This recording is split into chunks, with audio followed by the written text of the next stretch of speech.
दीप्ति जी दिल्ली से। राधे राधे महाराज। महाराज जी राधे राधे, आपके चरणों में कोटि कोटि प्रणाम। महाराज जी, जब से पतिदेव श्री जी के चरणों में पधारे हैं, मेरी बुद्धि बड़ी तर्कशील हो गई है। मैं बहुत नेगेटिव हो गई हूँ। इस संसार में अब कहीं मन नहीं लग रहा। तुम्हारे निगेटिव होने से क्या फर्क पड़ेगा? इसका नाम है मृत्यु लोक। कई बार हमने उदाहरण में कहा है कि कसाई वाड़े में पशुओं को हरा चारा भी डाला जाता है, भूस दिया जाता है, खान पान दिया जाता है, पंखे के नीचे रहते हैं वो। उनको क्या लगता है? बड़ी मौज है, लेकिन उनको ये पता नहीं कि नंबर आ रहा है गड़ासे के नीचे जाने का। ऐसे ही काल का कसाईवाड़ा यह है मृत्यु लोक। किसी को भी बख्शा नहीं जाएगा। खेल लो, हंस लो, खा लो, पी लो। नारद जी ने उपदेश किया भागवत में ना, कि जैसे हिरन अपनी हिरनियों के साथ हरी हरी घास चर रहा है और बहेलिए को नहीं देख रहा जो पूरा निशाने पे लगाए हुए है, तो महाराज तुम हिरन हो और वो जो बहेलिया काल है तुम पर निशाना लगाए हुए है। तो हम यहाँ व्यर्थ का, अब इसी को तो समझ नहीं आ रही ला, व्यर्थ का सत्यत्व भाव करके मैं मेरा तय तेरा में इतना फंस गए। मेरा पुत्र, मन की शांति चाहिए। है अब मन की शांति चाहिए, कैसे होगी? हाँ, हमारा एक दोहा सुन लो तो टिक जाएगा। जो चाहत है नित्य सुख अरु मन को विश्राम, हित ध्रुव हित सो भजत रहो, पल पल श्यामा श्याम श्यामा श्याम। संसारी आदमी कहेगा तुम्हारा सुहाग उजड़ गया, और हम कह रहे हैं अब असली सौभाग्यवती होने का तुम्हारा भाग्य खुल गया। संसारिक संबंध मिट रहा, बना श्री कृष्ण को अपना स्वामी और निकल जाए संसार समुद्र से पार। अभी शांति नहीं, नाचने का मन करेगा। अब नासवान शरीर को प्रीतम माना है, मरेगा तो है, आज नहीं तो कल। आपका नहीं मरेगा, हमारा नहीं मरेगा, क्या रोना, जब जाना है यार। सब टाइम से है। स्टेशन में बैठे हो, हाथ मिला रहे हैं, चाय पी रहे हैं, जो ही गाड़ी आई सोई मतलब नहीं है, अपनी बैग उठाई और चल दिया। बस ऐसे ही कोई पति, कोई पुत्र, कोई नाना प्रकार के संबंध में बैठे हुए, और जिसकी टिकट कटी वो पूछता थोड़ी कि तुम अब कैसे रहोगे हमारे बिना। पूछता है क्या? चल दिया। वो तड़पता रहे तो तड़प, तो समझो ना ये काल का कसाईवाड़ा है। मृत्यु सबकी एक दिन निश्चित है, होगी। तो दुखालयम अशाश्वतम इसीलिए है। जो कुछ भी जीवन में कमाया है, जितना भी तुमने बटोरा है, जो भी संबंध बनाया है, सब यहीं रखवा लिया जाएगा। तुम सब छोड़, खाली अपने कर्मों का हिसाब, जो पाप कर्म या शुभ कर्म, अगर दोनों को मिटा दिए तो चलो भगवत धाम चलो, नहीं तो नरक या स्वर्ग। और फिर पुण्य छीणे, इधर मृत्यु लोक विसंति, या पाप छीणे तो मृत्यु लोक की विसंति। ये तो खेल चल रहा है, निकल चलो इस गेम से। संसार एक बड़ा भयावह गेम है और लुभायमान भी गेम है। अगर गाइड सही हो तो इस गेम को क्रॉस कर जाओगे। वो गाइड है सदगुरु, बस उसके कथनानुसार चल दो। तुम्हारे पति को तुम्हारी एक बार भी याद नहीं आई होगी और न कभी आएगी, नहीं। और तुम फर्क समझ नहीं आ रहा कि मैं रो किसके लिए, भगवान के लिए रो रही हूँ या इंसान के लिए रो रही हूँ। मुझे ये फर्क समझ नहीं आ रहा। अज्ञान के लिए रो रहे हो, न भगवान के लिए रो रहे हो, न इंसान के लिए रो रहे हो। तुम्हारा रोना व्यर्थ है, अज्ञान। क्यों? जब पति था तो उसमें जो था, क्या उसको जानती थी? नहीं। और जो तुम, जिससे तुम प्यार करती थी, उसको जलवा दिया। किससे प्यार था तुम्हारा? किससे प्यार था? कहती वो चले गए तो उनको कभी देखा, उनको कभी जाना, उनको पहचाना, वो कृष्ण थे, उनसे तो मतलब नहीं रखा। अच्छा, जो शरीर से प्यार किया कि तुम मेरे पति हो, उसको जलवा दिया। क्यों? बोले वो रहे नहीं। तो दोनों झूठी बात हो गई। इसीलिए तुम्हारा रोना अज्ञान का रोना है, अविद्या जनित रोना है। अगर वास्तविक यही आंसू निकलने लगे कि यार मैंने पहचान नहीं पाया, छल के चले गए तुम, अब नहीं जाने पाओगे, अब नहीं। हे कृष्ण, हे करुणा निधान, अभी तुम्हारा सुहाग अमर हो गया। अविनाशी पति का वर्ण कर लो, न तुम स्त्री हो न पुरुष हो, भगवान के अंश हो। इसी में फंस गए हो, इसी में सब लोग फंसे हो। इसी से मुक्त होने के लिए मानव देह मिली, साधन धाम मोक्ष कर द्वारा पाए न। अब ये बात सबकी समझ में नहीं आती है, क्योंकि मलिन अंताकरण है। मतलब इतना मलिन अंताकरण हो गया है कि सत्य वस्तु को हम देखते हुए भी नहीं जान पा रहे। सब जान रहे कि हम भगवान से ही प्यार कर रहे हैं।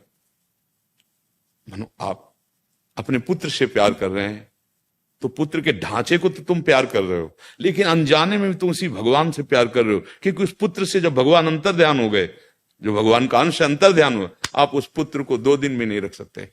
पैसा दे के आप उसको, शरीर को आप जो अंत्येष्टि क्रिया है वो आपका, तो अनजाने में भी भगवान से, अगर जान के भगवान से प्यार कर लेते, तो मीरा जी के जब राणा जी पधारे ना, तो नाच रही थी उनको, उन्होंने कहा मैंने सुहाग इनके नाम का भरा ही नहीं, मेरा तो सुहाग गिरधर के नाम का है, और वो अजर है, अमर है, अविनाशी है, वो नित्य सच्चिदानंद में है ना, मेरे चूड़ रो अमर। मीरा जी कहले हाँ, तो भाई बात समझो। तभी हम कहते हैं कि गृहस्थी में रह के भी अपने पति में भगवान को देखो, पुत्र में भगवान को देखो, पत्नी में भगवान को, वही है, सच्चाई बात है, वही बने हुए हैं, और उन्हीं की सेवा, अपने कर्तव्य का ध्यान रखो। उनका कर्तव्य तुम्हारे प्रति कैसा है, इसको ध्यान दोगे तो तुम दुखी हो जाओगे। तुम्हारा कर्तव्य उनके प्रति कैसा है, इसका निर्वाह कर ले गए, और नाम जप करो राधा राधा, तो भगवत प्राप्ति पक्की हो जाएगी, रोना मिट जाएगा। अगर ये नहीं तो फिर सब रो ही रहे हैं ना। थोड़ी सी जमीन के लिए एक भाई दूसरे भाई की हत्या कर देता है, आप विचार करो, कहां प्यार है, कहां प्यार है। मतलब ये अगर इधर देखो तो भयावा है ना। हाँ, तो जो सभी आवा सरनाई रखियो ताई प्राण की नहीं, भगवान बुला रहे हैं कि मेरी शरण, कहीं भागना नहीं, उन्हीं में उनको देख लो, बस काम बन जाएगा। जो तुम अलग से अपनापन किए थे, उसी अपनापन को प्रभु में कर कि नाथ पक्का पता। जैसे बिजली सब यंत्रों में है, चाहे बिजली तो एक है, यंत्र के प्रभाव से उसका कहीं ताप गर्म निकल रहा है, कहीं शीतलता, कहीं जल, कहीं प्रकाश, अलग अलग उसका रूप है यंत्रों के प्रभाव से, पर बिजली तो एक ही है ना। ऐसे परमात्मा स्वरूप एक है। अब जब तक अध्यात्म के बिना दुख और दुख की जड़ नष्ट होने वाली नहीं, कहीं चले जाओ, कहीं चले जाओ। जैसे लोग आते हैं, ये बीमार बहुत हैं, बहुत दवा करा ली, अब कुछ आशीर्वाद दे दो। रोग क्या चीज है, भाव रोग नष्ट हो जाता है। हम कहते राधा राधा जपो, और जो कष्ट आवे सहने की सामर्थ्य नाम देगा, और मुक्त हो जाओ। अब यहाँ 1-2 टहनियां काटने के लिए नहीं आए, पूरा दुख की जड़ उखाड़ कर फेंक दो। नाम लेत भव सिंधु सुखाही, करो विचार सुजन। और फिर ये सब ड्रामेबाजी, ये पाखंडवादी हमको मतलब फिर अच्छा नहीं लगता, और लोग इसी में राजी होना चाहते हैं। लोगों को मतलब क्या है कि लौकिकता है ना, तो इसी बात, सत्य विषय को मानो, एक ही है, एक। जैसे 1 करोड़ घड़े रख दिए जाएं और उसमें सूर्य का प्रतिबिंब पड़े, तो 1 करोड़ सूर्य थोड़ी हो गए।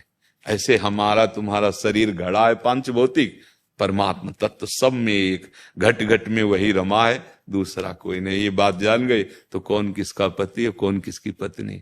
स्वांग हो रहा है थोड़ी देर के लिए, उनका समय पूरा हुआ, वो गए अपना स्वांग करके, अब तुम्हें जो बचा है स्वांग उसको पूरा कर लो, अब निकलो। असलियत में अगर तुम्हें स्वांग पूरा करना है तो अब जितनी श्वासें रह गई, रोपति का ध्यान करके हम कह रहे हैं चलो, लेकिन मुंह से बोलो राधा राधा, तो बड़ी कृपालु लाडली है। एक कथा आती है ना कि किशोरी अली जी महाराज एक बहुत बड़े संत हुए हैं, उनके जीवनी की कथा आती। वो अपनी पत्नी से बहुत प्यार करते थे, प्राय लोग ऐसा, और उस पत्नी का नाम था किशोरी, और समय अनुसार वो उसका शरीर पूरा हो गया तो पागल से हो गए, हा किशोरी हा किशोरी। और उधर के लोग बरसाने आ रहे थे तो उन्हीं के साथ वो, अब मतलब एक विक्षिप्त दशा उनकी थी। अब रात्रि में गहवर वन में एकांत में पत्नी की याद करके जोर से रोए, हा किशोरी हा किशोरी। महारानी जी ने ललिता जी से कहा, ललिते कोई मुझे पुकार के रो रहा है। तो उनका श्री जी वो आपको ले पुकार कर रो रहा है, वो अपनी पत्नी के लिए रो रहा है। उनका ने किशोरी नाम तो मेरा है ना, आदि किशोरी नाम तो मेरा है ना, लाओ मेरे पास।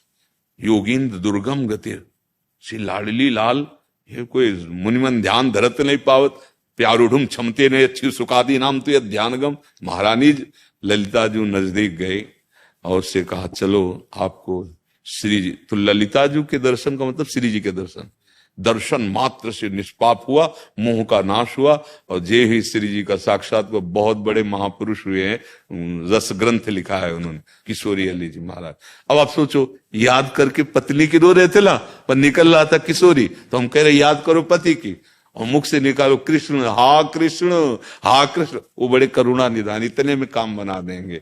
कैसे भी भगवान नाम निकले बिल्कुल वज्र का काम करता है, जैसे पाप पहाड़ की तरह हो, वज्र देवराज इंद्र के हाथ में रहता, प्रहार कर दे तो धूल धूसरित कर दे उसे। ऐसे ही भगवान नाम वज्र के तुल्य, नाम संकीर्तनम यस्य सर्व पाप प्रणाशनम। अब ये बात समझ में आ जाए। अब आप देखो, आप कितनी दुखी हो, आपका चेहरा देख के लगता है कि आप बहुत दुखी हो। मत दुखी हो, ये खेल है, एक गेम है, ये इसमें जाना पड़ेगा। जाने के पहले ऐसी तैयारी कर लो कि दोबारा इस गेम में ना आना पड़े। केवल खेल है, त्रिगुण माया का खेल है, ना कोई जन्म रहा है ना कोई मर रहा है, खेल है। जैसे पूरी फिल्म बन गई ना, गला काट रहे हैं, खून निकल रहा है, वो चिच्ची आ रहा है, गोली मारी, आप मर गए। आपसे पूछा कि आपको कोई परेशानी नहीं है, दुख नहीं हुआ, तो आप पागल हो, खेल है, समझ रहे ना। ऐसे ही ज्ञानी पुरुष के लिए खेल है, एक सृष्टि रचना, एक पालन, एक संहार, एक खेल चल रहा है। और किससे? अपने आप से अपने आप का सृजन, अपने आप से अपने आप का पालन, और अपने आप से अपने आप का संहार। वो खेल रहा है। बोले भगवान ने मुझे क्यों फंसा दिया? तुम हो ही नहीं, भ्रम करते हो, तुम नहीं हो, वही अपने आप में है। ये जान जाओ, जानत तुम्हें। अब अध्यात्म के बिना दुख की निवृत्ति नहीं होनी। कोई भी हो, जैसे भी बने, जहां भी हो, बस राम कृष्ण हरि भगवान के जो पावन नाम है, या हमारा तो वृंदावनवासी राधा उपासी, राधा राधा राधा राधा नाम जप करो और भगवान को अपना मान लो, तो इस लोक में इह परलोक सकल सुख पावत मेरी सो भैया कृष्ण गुण संचु। हरिवंश महाप्रभु, तुम्हें हम कसम दिला के अपनी बात कहते हैं, अगर तुम कृष्ण नाम जपोगे, कृष्ण के गुण गाओगे, तो तुम यहां भी सुखी रहोगे और परलोक में भी सुखी रहोगे। विश्वास मान लो, नहीं तो धोखा ही धोखा है, कोई साथी तुम्हारा नहीं, कोई साथी। महाराज जी यही मांगते हैं कि बस अब जन्म में सिद्धि, और बस बोलते भी यही है, ओ कन्हैया कहाँ हो तुम, कहाँ हो मेरे पीछे। देखो, हाँ, बस अंदर से चुपचाप जपो और भूल जाओ, बाहरी सब बातें भूलो। दुख को भूलने की युक्ति भगवान का भजन करने से ही आती है। बड़े बड़े दुख आते हैं, युक्ति। इसीलिए हम कह रहे हैं ना मोक्ष सही, ना प्रेम सही, ना परम सही। अरे जीने के लिए हम देखो कैसे मनुष्य बन रहे हैं, कैसे जो अखिल ब्रह्मांडों का सृजन करते हैं बिना किसी सहयोग के, उनका तुम आश्रय ले लोगे, क्या कमी रह जाएगी? जाके रामधनी वाक्य कौन कमी? कैसे कैसे पाप हो रहे हैं भगवान के भजन से विमुख होने के कारण। अपना जीवन जियो, धर्म से जियो, दूसरों को सुख पहुंचाओ, नाम जप करो और यहां से निकल लो। निकलना है या किसी की जागीर नहीं, जो मैं कहते रहे मिटिया मेट होकर के रहे न रावण सम अभिमानी, हिरणा कश्यप संवरदानी, खान विभव की खान जगत में कुछ दिन के मेहमान, भजले श्री भगवान जगत में कुछ दिन के मेहमान।